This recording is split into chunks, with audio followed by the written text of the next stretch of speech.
Karibu sana kwenye YouTube channel yetu ya Wauzaji. Leo tutajifunza jinsi ya kufuta usajili wa laini ya simu ya mtandao wa simu wa Airtel, Tigo au Yasi kwa sasa, Vodacom, TTCL, Airtel, hata Halotel pia.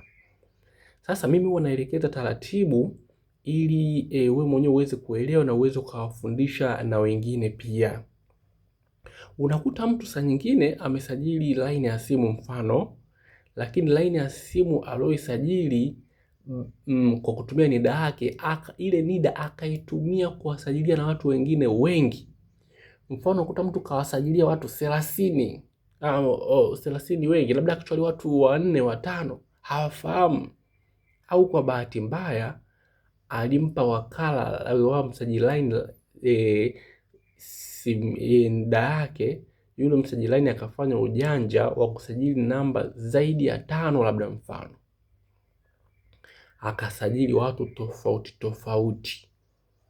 Baada ya kusajili wale watu, kwa watu unakuta wanatumia line ambayo haijasajiliwa kwa NIDA yao. Mtu anatumia line ambayo yeye mwenyewe haifahamu. Sasa wewe kama mmiliki wa NIDA, ni haki yako na ni jukumu lako kufuta usajili wa hao watu, ili mwisho wa siku wanaweza wakafanya uhalifu, mfano wakatapeli watu. Sasa kwenye yule ambaye ametapeliwa kwenye kudai haki zake, moja kwa moja ikabidi aanze kufuatilia hili line lilomtapeli imesajiliwa kwa nani, kwa jina gani. Mwisho wa siku anakuta unatumia NIDA yako, yani ametumia NIDA yako wewe.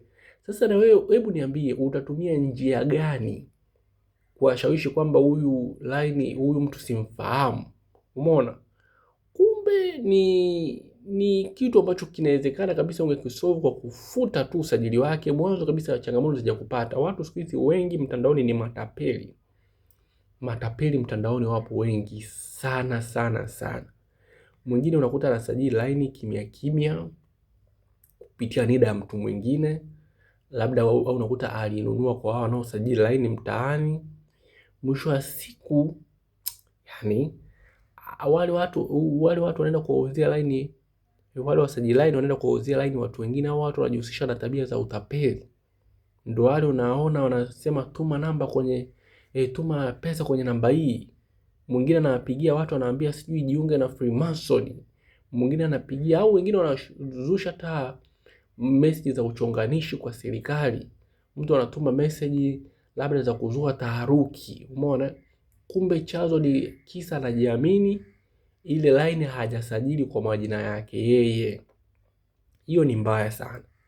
Wanatumia kuhudi, wengine wanatumia kwa utapeli na uzuaji wa taharuki. Sasa ili kufuta namba yako yaani huyo mtu kufuta usajili, yaani wewe binafsi mmiliki wa NIDA, hebu jitahidi hata mara moja kwa mwaka, nenda kwa wakala wa simu, mfano wanaosajili line za simu, hata kwenye miavuli au agenti wale wanaopita na magari, au shop kabisa, iwe shop iwe Airtel shop, Yasi shop au store, Mix by Yasi au Tigo imeandikwa, au kuti imeandikwa Vodacom shop au Halo shop au TTCL shop. Nenda pale waambie, mimi nataka nione watu wote waliosajiliwa kupitia NIDA yangu. Basi ukiwapa pale, watakuonesha vizuri taratibu, utawaona watu wote waliosajiliwa na NIDA yako. Baada ya hapo utaweza kuwafuta wao. Kwenye kufuta, wao ndo wanaweza jinsi ya kufuta. Watafuta pale ni faster tu, watawatoa wale watu ili wao moja kwa moja waende wakajisajili wao kama wao, wasije kutia matatizoni, maana mwisho wa siku wewe hunufaiki kwa chochote kile. Umeona? Kwa hiyo ndo hivyo, na hiyo ndo njia rahisi kabisa. Usiache kusubscribe, video kama hizi na nyingine nyingi zipo. Usiache kwenda kwa wakala wao wasajili laini, wakala la laini za simu, ili afute namba zote ambazo usifahamu kwenye NIDA yako. Itakuja kukutia matatizoni kwa vitu ambavyo vinaweza kuepukika. Karibu sana.